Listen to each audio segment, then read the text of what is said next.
तो third law, we'll see now third law of time periods we call it. तो इसमें square of time period to go around the sun by the planet is directly proportional to cube of semi major axis a to the power 3. It is similar to the previous, जब हमने planet हमने satellite का prove किया था ना, t square directly proportional to r cube. तो यहाँ पे हमें क्या करना है, r को हटा के सेमी मेजर एक्सेस से रिप्लेस करना है, जैसा कि हमने टोटल एनर्जी में भी किया है. तो इनकी proof can be done, but not in our book. अपनी बुक में ये है, सर्कुलर ऑर्बिट का है तो we can do it for circular orbit, है ना.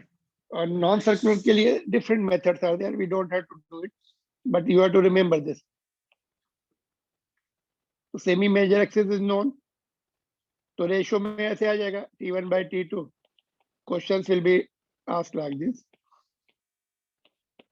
जनरली रेशियो में आते हैं because other constants are very complicated, very lengthy, तो कैलकुलेशन करने में बहुत टाइम वेस्ट होता है. कॉम्पिटिटिव एग्जामिनेशन में they ask you in the ratio always. ठीक है, तो will see the question afterwards. तो this was the third law, Kepler's third law about the planetary motion, that is called law of periods. Now, some more point related to this only. Suppose here is the Earth and satellite goes around the Earth like this. तो जो nearest point होगा अर्थ का, I mean planet का earth से, that is called perigee. Nearest point, peri means पास वाला point, है ना. पेरिजी स्टार्ट फ्रॉम पी, और हिंदी में हम बोले पास वाला पॉइंट. याद रहना आसान है, पी से लर्न कर लो. पी मीन्स पास वाला पॉइंट, एपोजी मीन्स दूर वाला पॉइंट, फारदेस्ट पॉइंट. ठीक है. In case of sun and planets we call it perihelion. पास वाले पॉइंट को पेरीहिलियन बोलते हैं. हिलियन मीन्स सन और जियो मीन्स अर्थ, है ना. तो इसलिए both are slightly different, otherwise same. तो पास वाले पॉइंट को पेरिजी या पेरीहिलियन बोलेंगे, दूर वाले पॉइंट को अपोजी और एपिहिलियन बोलेंगे. ऑलराइट. तो these are the terms used. तो at perihelion the planets will be fastest. यहाँ पर सबसे क्लोज पॉइंट है. तो V1 यहाँ पे देखो, ये क्वेश्चन हमने ऑलरेडी कर लिया. क्या आंसर आया था, you remember? V1 by V2 is equal to D2 by D1. अभी जस्ट हम लोग डिस्कस कर रहे थे, इट वाज देयर. तो V1 इनका रेशियो जो है इनके डिस्टेंस के इनवर्सली प्रोपोर्शनल होता है. So this was done earlier. Now, based on this result, we can do this question. Find the ratio of V1 by V2 in terms of eccentricity. इसको हम convert कर सकते क्या एक्सेंट्रिसिटी के terms में, ये रिजल्ट को?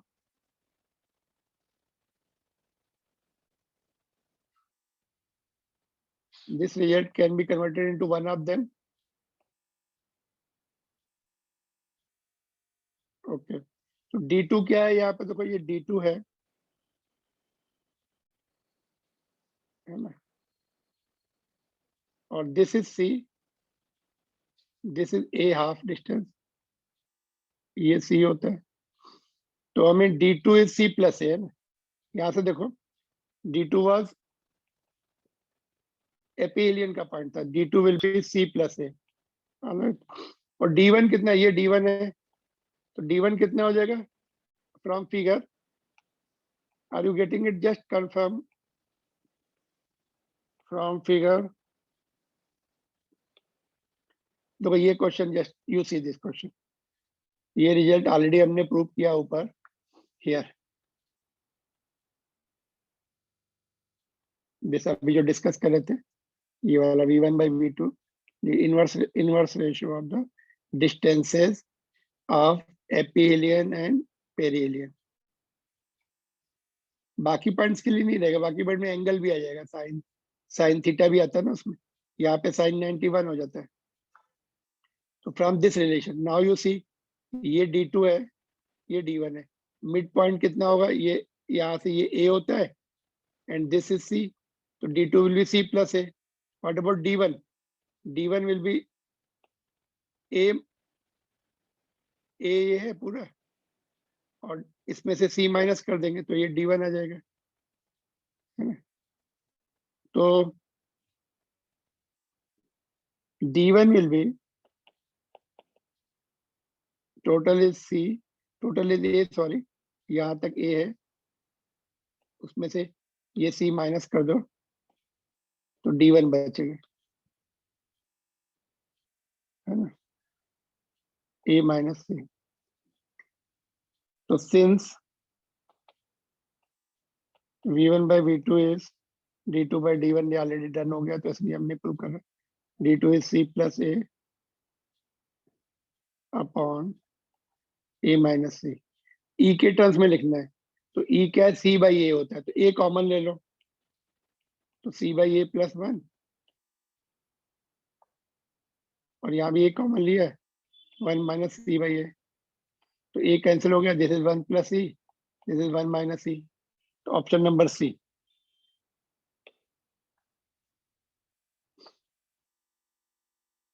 ऑलराइट, तो ये थोड़ा सा टर्म्स देख लो, एक्सेंट्रिसिटी का रिलेशन देख लो, तो sometimes you may need it in JEE or NEET, otherwise it is not there in NCERT book. तो ऑप्शन सी इज करेक्ट. वैसे भी देखो V1 इज मोर, है ना, तो ये तो हो नहीं. अच्छा, eccentricity of course less than, this term is also more, this is less and this is less, तो ये दो दो तो रूल आउट हो जाएंगे, ये पॉसिबल ही नहीं है, ये भी पॉसिबल नहीं. ओनली थिंग इसमें या इसमें से एक पॉसिबल था. Two are already ruled out by common sense. Ratio should be greater than 1, है ना, because we know velocity is greater here, least here, तो greater than 1 आना चाहिए. इसमें more than 1 आ रहा है, इसमें less than, greater than 1 आ रहा है, तो इसमें less than 1 आ रहा है, इसमें भी less than 1 आ रहा है, तो ये possible है, ये possible है. तो by looking carefully you can just rule out 50% of the option in this case.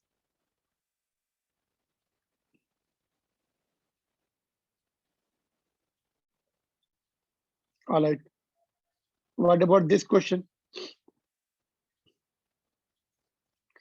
In the figure here,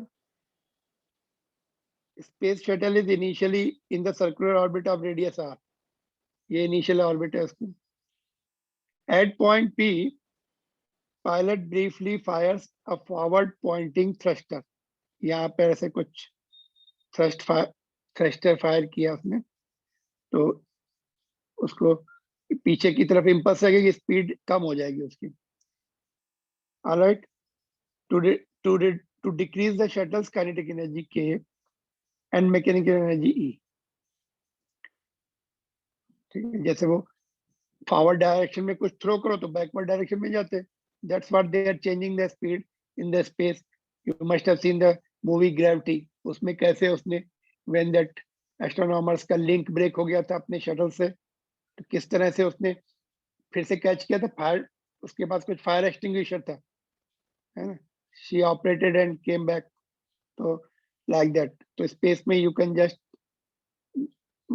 that you can change your position like that only by projecting something in forward direction. You can come back, and or you want to increase the speed to project thruster this side, you will increase the speed like this. It is done. तो now तो उसको speed कम करनी है, तो इधर कुछ उसने project किया तो बैकवर्ड इंपल्स लगी तो कम हो गई. तो स्पीड कम होने से either he will go like this or he will go like this. तो पूछा है which of the dashed elliptical orbits shown in the figure will the shuttle then take, whether it will take this or this. तो naturally speed कम है तो orbit will decrease.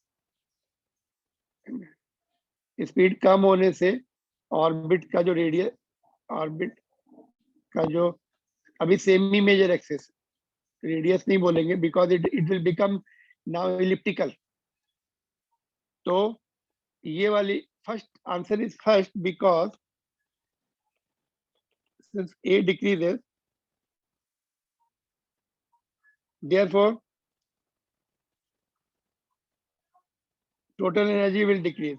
Speed तो decrease हो जाएगी क्योंकि उसने ऐसे फायर किया, तो बैकवर्ड इंपल्स से स्पीड डिक्रीज हो जाएगी, kinetic energy will decrease. Kinetic energy will decrease due to the speed. Total energy will decrease. Total energy decreases. Now you will have some confusion. How? Total energy का formula क्या है?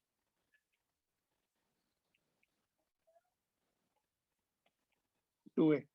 Suppose this goes down, A goes down, क्योंकि semi major अभी इतना हो गया, इसका semi major axis कम हो जाएगा, इतना हो जाएगा.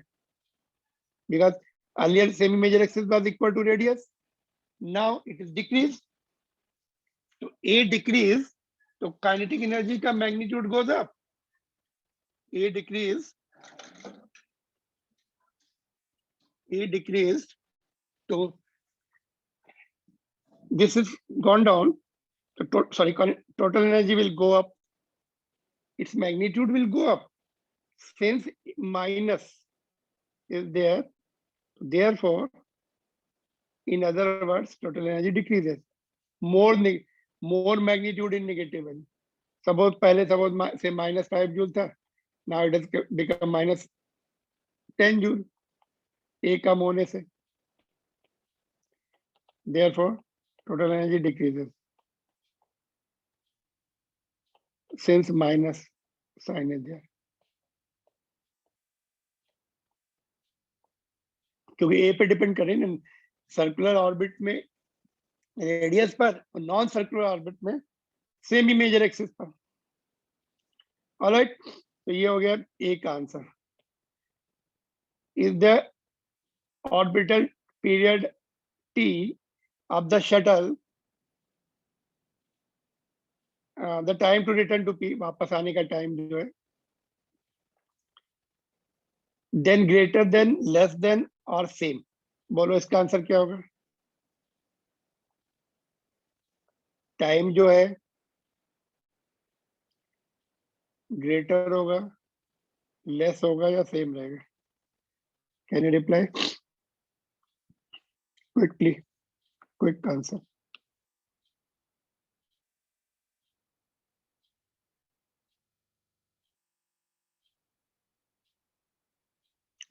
कौन बोलो जल्दी से? Aditya, what is your answer? Ronan? Less और मोर?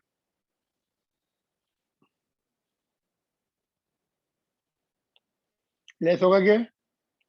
Since T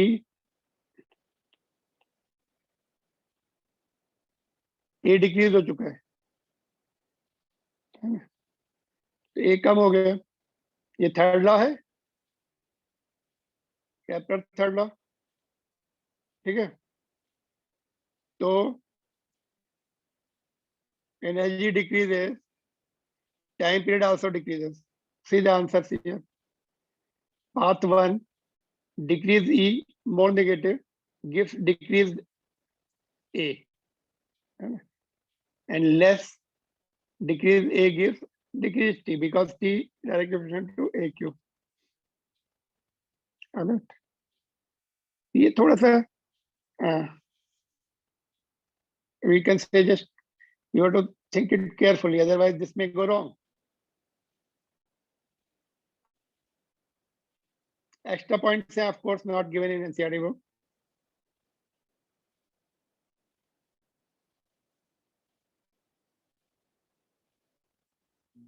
Now,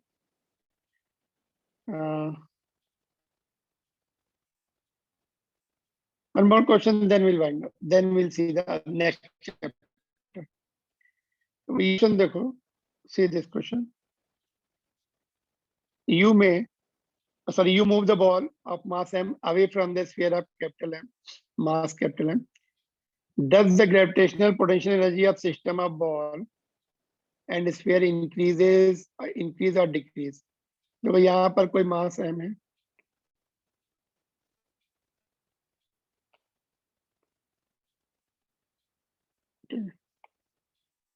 and this is the ball of mass m. We are moving it away. What will happen to potential energy? Potential energy will increase or decrease? Quick answer. थोड़ी देर के लिए ऐसा समझ लो ना कि this is earth and this is the object taken away from the earth. Potential energy क्या होती है दूर जाने में? Increases. वैसे पोटेंशियल एनर्जी का फॉर्मूला क्या है? G_m1 m2/r. If you increase r तो ये वैल्यू कम होती है पोटेंशियल एनर्जी की, माइनस है ना, तो माइनस है और वैल्यू कम हो रही तो उसको क्या बोलते हैं? इंक्रीजेस, है ना. कॉमन सेंस से भी if we say that we have lifted the object from the ground and kept it on the table, तो पोटेंशियल एनर्जी बढ़ जाती है. एमजीएच से भी, एमजीएच से सोच सकते हो तुम, एच बढ़ रहा है, change of potential energy increasing. Increasing infinite पे zero, that is maximum. And is the positive work or negative work done by the gravitational force? Gravitational force कैसा वर्क कर रहा है, पॉजिटिव और नेगेटिव?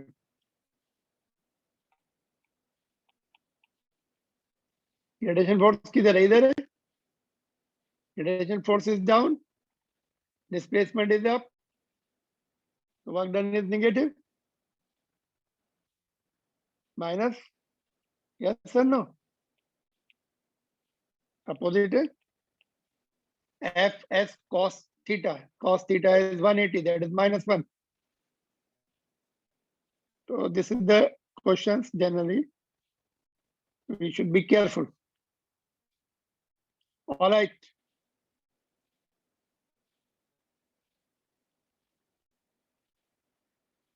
ये क्वेश्चन देखो, ये ग्रेविटेशनल फोर्स का क्वेश्चन है.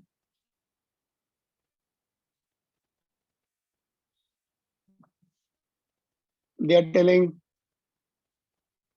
figure shows for an arrangement for 3 particles of equal masses. Rank the arrangement according to the magnitude of net gravitational force on the particle labeled mass m. सभी equal है, इसके ऊपर force और यहाँ पर है. सबसे ज्यादा किस केस में होगा? In which case it will be maximum? In this case or this case or this case. तो मतलब ये जो m दिख रहा है उसके ऊपर नेट फोर्स की बात हो रही है. In which case it is maximum. Quick answer, ये वेक्टर का question. Gravitational force added by the vectors, vector law. Maximum बता दो और मिनिमम. कमान आरु देयर, तुम लोग अनम्यूट करके रहो, फास्ट रिप्लाई करो, reply fast.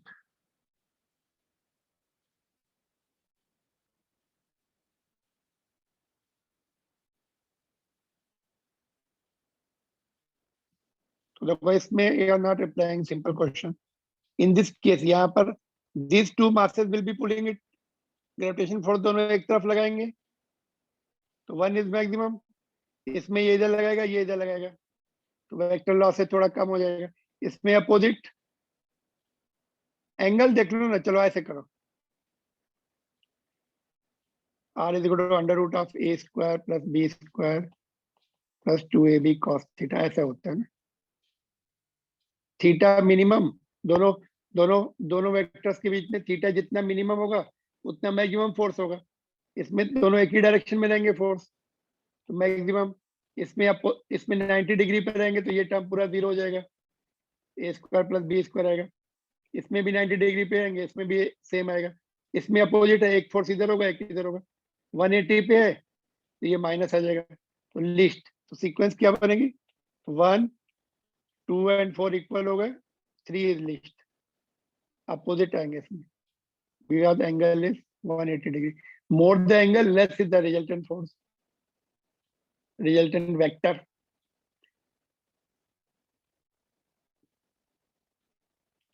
In the arrangement 2, is the direction of net force close to the line of D or close to the line of capital D? Net force इसके पास होगा या इसके पास होगा? तो ये दूर है, ऐसा लग रहा है कि ऐसा ऐसा आंसर नहीं बनाना, don't make it like this, resultant ऐसे नहीं होगा। वाई? बिकॉज ये वाला पार्टिकल दूर है, ये कम फोर्स लगाएगा इतना, this will apply more force, तो it will come like this, ऐसा। तो ये एंगल होगा क्लोज टू डी होगा, because this is closer, distance कम है तो bigger force, this is farther, distance कम है तो स्मॉलर फोर्स। पैरेललोग्राम लॉ से it will come like this, तो it will be close to small D, यहाँ पे स्मॉल डी है तो क्लोज टू डी।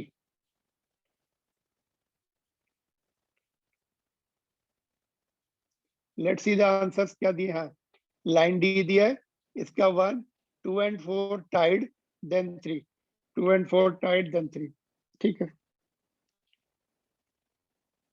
तो ये वेक्टर नॉलेज का है question, and gravitation force combined together.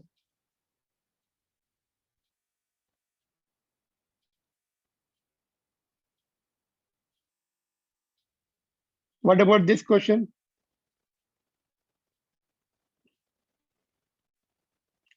Do you remember हम लोगों ने एक प्रॉपर्टी पढ़ी थी कि एक ऐसा ये शेल है, इसका मास सपोज m1 है और एक पार्टिकल है m2 है। तो इसमें क्या किया था उन्होंने बोला शेल छोड़ दो, मास को अगर हमने ऐसा समझ लो कि ये ऐसे है, दोनों शेल को कंप्रेस करके उसके सेंटर में रख दो तो फोर्स उतना ही रहेगा, फाइन मास जैसा। और अगर हम अंदर ले आए इसको, m2 को अंदर ले आए कहीं पर m1 के शेल के, तब फोर्स जीरो रहेगा, force will be zero inside. Do you remember और नॉट? तो let's see this point. Okay, let us go back to that point given in NCERT book. चलो देखते हैं कहाँ पर है वो। Let us revise that point somewhere we are seeing.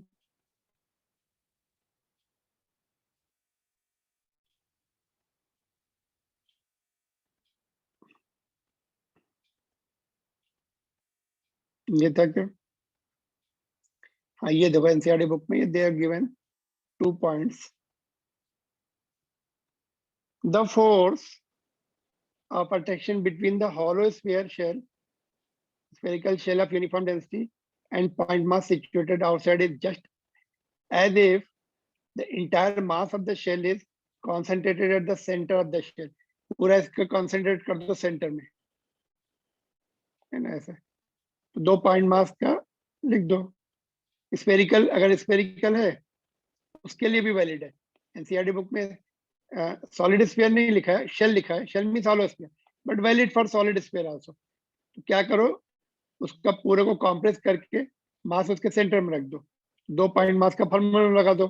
क्या होता है Gm1 m2 by r square, r will be distance will be taken from उसके सेंटर से, that will be force. तो this was the first point I explained you there. Now second point जो है, the force of the attraction due to hollow spherical shell of uniform density on the point mass situated inside anywhere कहीं भी centre में या इधर इधर कहीं पर भी, situated inside anywhere, not only at center, anywhere including center, तो जीरो होगा।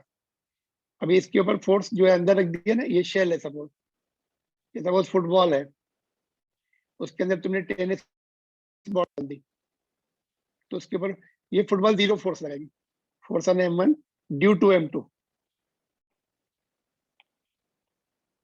will be zero, है ना, due to m2 will be zero। बाकी फोर्स लग सकता है, सपोज अर्थ है, यहाँ पर अर्थ का फोर्स इसके ऊपर लगेगा, इसके ऊपर भी लगेगा, बट इसका फोर्स इसके लिए नहीं लगेगा इसके अंदर, अंदर उसकी फील्ड नहीं होती। आगे हमने फील्ड नहीं पढ़ी, इसके क्या होगा, इधर वाले इधर का जो इसका इधर का जो मास है उसको इधर खींचेगा, इधर का मास इसको इसको सॉलिड एंगल से प्रूव किया जाता है, जो अपने कोर्स में नहीं है, ऐसे सॉलिड एंगल बना के इस तरह से प्रूव किया जाता है। अपोजिट वाले इधर के भी बनेंगे, इधर भी एक सॉलिड एंगल बनेगा। तो अपोजिट वाला मास कम है लेकिन डिस्टेंस भी कम है, तो that will be able to apply equal force in opposite direction. Net force will be 0. तो फोर्स से प्रूव नहीं किया जाता है, नेट फील्ड से प्रूव किया जाता है। 12th में हम पढ़ेंगे। This is also valid for charged bodies also. तो गॉसेस ने उसका प्रूफ दिया था। Solid angle is very difficult to prove उससे, तो गॉसेस लॉ से प्रूव करते हैं उसको। नेट फोर्स 0, नेट फील्ड 0 आती तो नेट फोर्स 0 होता है। तो easy method is there in the 12th for charged bodies. तो I told you the masses and charge bodies के रिजल्ट सेम होते, सेम रिजल्ट। ये जितने रिजल्ट यहाँ we are going to use in the first chapter itself in the 12th।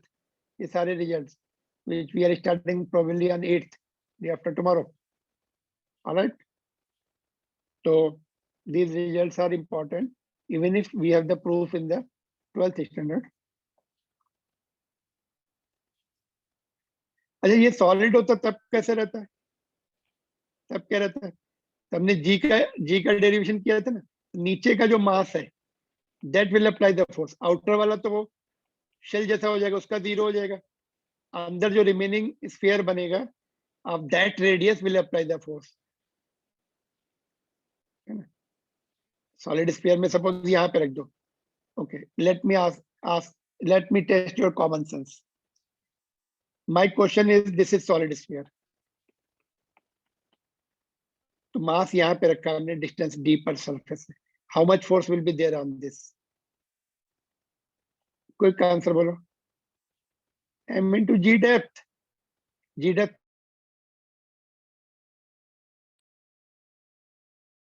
तो that much force will be there solid sphere में। Hollow में 0 है, hollow में 0 लिखा है उन्होंने।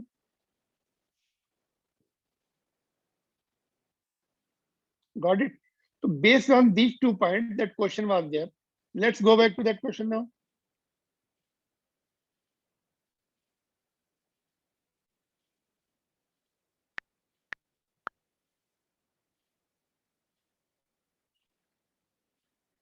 ये वाला है,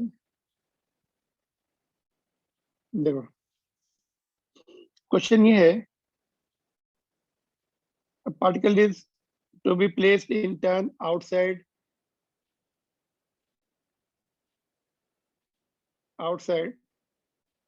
in turn outside 4 objects, each of mass m.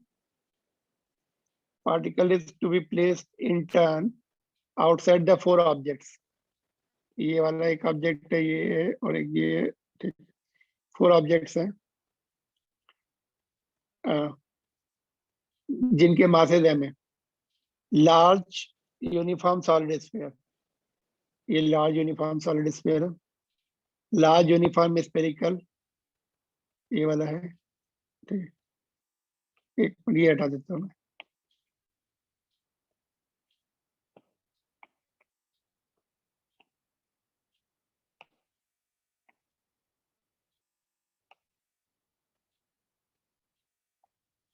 Okay, first one is large uniform solid sphere, ये m, मास m है, ये सॉलिड स्फीयर है, ठीक है। Second one is large uniform spherical shell of mass m, ये shell है, hollow sphere. Third one is small uniform solid sphere, ये third one. ये फर्स्ट हो गया, ये सेकंड हो गया। थर्ड वन यहाँ पे लिखता हूँ। And fourth small uniform shell, बहुत छोटा सा shell.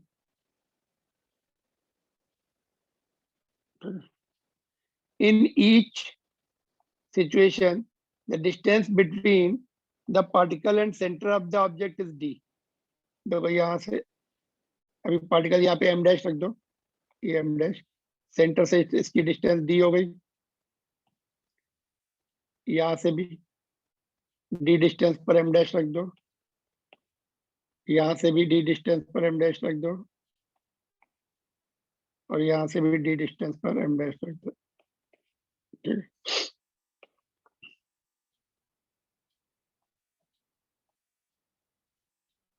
Rank the objects according to the magnitude of their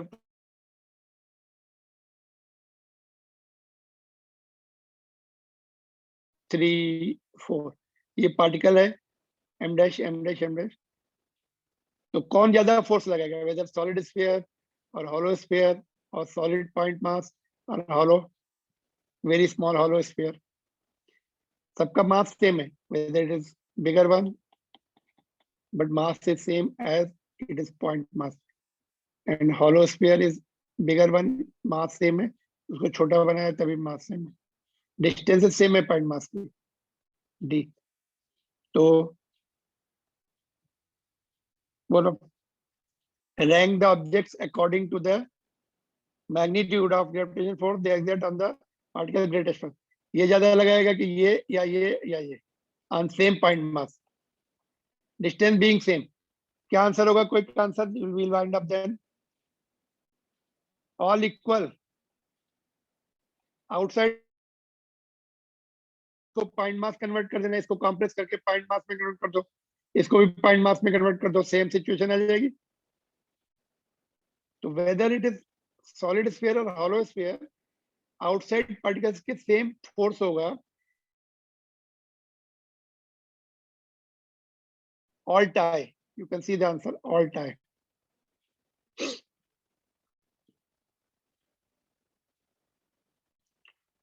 All right, so we'll wind up now. Tomorrow we'll see the solids में properties of elasticity वाला chapter था ना, उसमें कुछ topics were left out. We'll cover that. Then day after tomorrow we'll see other topics. Heat के कुछ topics, heat engine and refrigerator. Some 2-3 topics are still remaining. We'll cover that. Okay. Shall I stop it now, because some of you are the classes now. Schools are opening. So I will stop it now. If somebody has a